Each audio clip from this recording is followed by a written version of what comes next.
असाच एकदा मी अश्वत्थाम्याबरोबर राजवाड्यात गेलो होतो.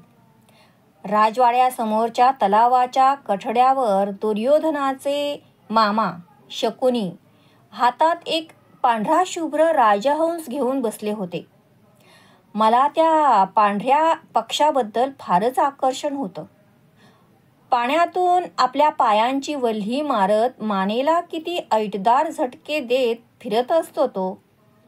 जणू जलसाम्राज्याचा तो एकटाच सम्राट असतो. आम्ही दोघे शकुनी मामांजवळ गेलो. ते जवळजवळ महाराज धृतराष्ट्रांसारखेच दिसत होते. पण त्यांना एक सवय होती. बोलताना ते नेहमी भुवया उडवीत. त्यांच्या बारीक डोळ्यांवरच्या जाड भुवयांकडं त्यांच्याशी बोलणाऱ्याचं वारंवार लक्ष जाई. हातातील राजहंसाला गोंजारत त्यांनी अश्वत्थाम्याला विचारलं, "काय अश्वत्थाम्या, कुठपर्यंत आलेत सगळे राजकुमार युद्धशास्त्रात?" अर्जुन धनुष्यात, दुर्योधन गदेत, भीम कुस्तीत, नकुल खड्गात, दुःशासन मुष्टियुद्धात, सहदेव चक्रात आणि युधिष्ठिर युद्धनीतीत अगदी निपुण झालेत, अश्वत्थाम्यानं उत्तर दिलं. "मग एकदा सगळ्यांची परीक्षा घ्यायलाच पाहिजे लवकर."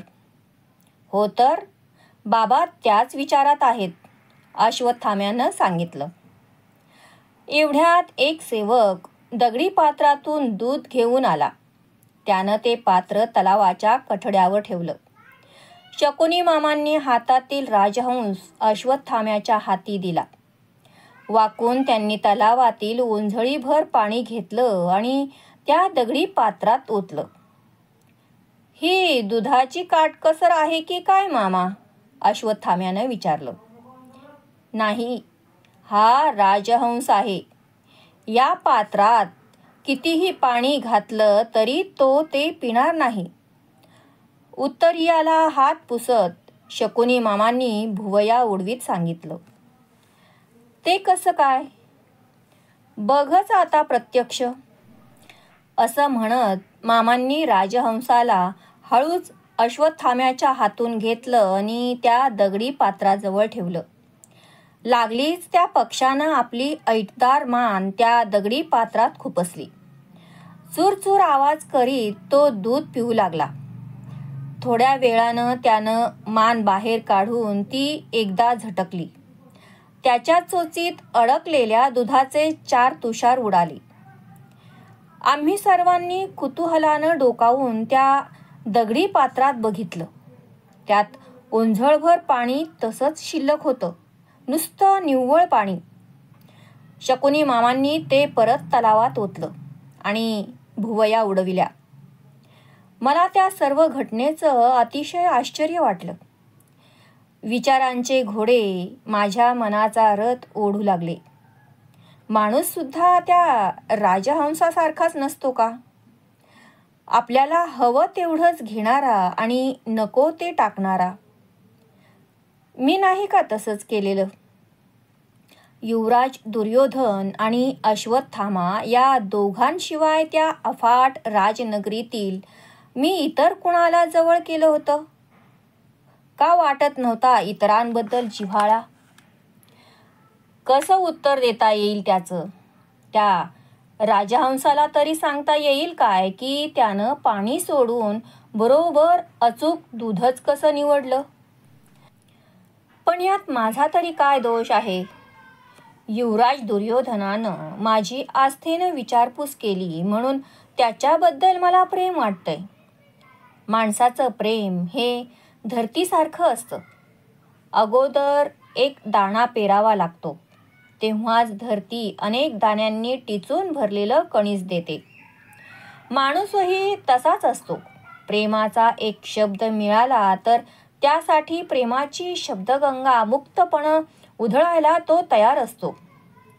म्हणूनच मला दुर्योधनाबद्दल प्रेम वाटत होतं. अश्वत्थामा तर निरागस आणि मनमोकळा होता. त्याच्यात आणि शोणात मला कधीच काही फरक वाटला नाही. बाकीच्या कुणाचीही माझ्याशी ओळख नव्हती. ती करून घेता येणं शक्यही नव्हतं, कारण तेवढा वेळ मला नव्हता. तो भीम तर आपल्याच ताकदीच्या तोऱ्यात नेहमी त्या आखाड्यात मातीत लोळत पडलेला असे. जेव्हा बाहेर पडलेला असे तेव्हा नुसता काही ना काही खाई. किती भसडा होता त्याचा आवाज. डोळे भोकरासारखे मोठे आणि झोपला की वादळी वाऱ्यासारखा घोरे. तो ज्येष्ठ पांडव युधिष्ठिर तर अश्वत्थाम्याशी नुसता घटका न घटका युद्ध, नीती, कर्तव्य असल्या अवघड विचारांवर बोलत राही. तो स्वतःला कुरूंचा युवराज माने. विदुर पितामहही तसं मानत असावेत. दुर्योधनाला काही ते मान्य नव्हतं. तो स्वतःला आग्रहानं युवराज म्हणवून घेई. नकुल आणि सहदेव म्हणजे तरी कोण आहेत, कसे दिसतात आणि काय करतात हेही मला माहीत नव्हतं. युवराज दुर्योधन आणि दुःशासन सोडले तर बाकीचे सर्वजण म्हणजे निष्कारण वाढलेली बाणगुळं वाटत. काय करायची होती त्यांची ओळख? माणसानं त्या राजहंसासारखं असावं. जे आपणाला पटेल तेच घ्यावं, नाही ते सोडून द्यावं, असंच मला वाटत आलं होतं. मी आणि अश्वत्थामा राजवाड्यावरून परत आलो. येताना काहीतरी आठवल्यामुळं अश्वत्थामा मध्येच म्हणाला, कर्णा, मी तुझ्याबद्दल काहीच बोललो नाही मामांना. त्यांनी तुला राजकुमारांची तयारी विचारली होती, सगळ्या युद्धशाळेतील शिष्यांची नाही. तरी पण मला पुष्कळच सांगता आलं असतं तुझ्याबद्दल.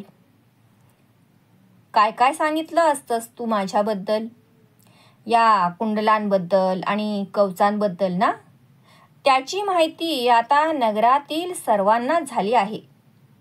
नाही, मी म्हणालो असतो, अर्जुन धनुष्यात, दुर्योधन गदेत, भीम मल्लविद्येत, नकुल खड्गात, दुःशासन मुष्टियुद्धात, सहदेव चक्रात, युधिष्ठिर युद्धनीतीत आणि कर्ण या सर्वांच्या सर्व प्रकारात अगदी प्रवीण झाला आहे.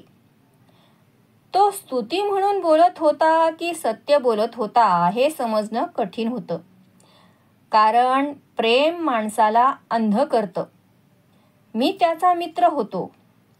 त्याचं मित्रप्रेम त्याला का अंध करू शकणार नाही? म्हणून मी काहीच बोललो नाही.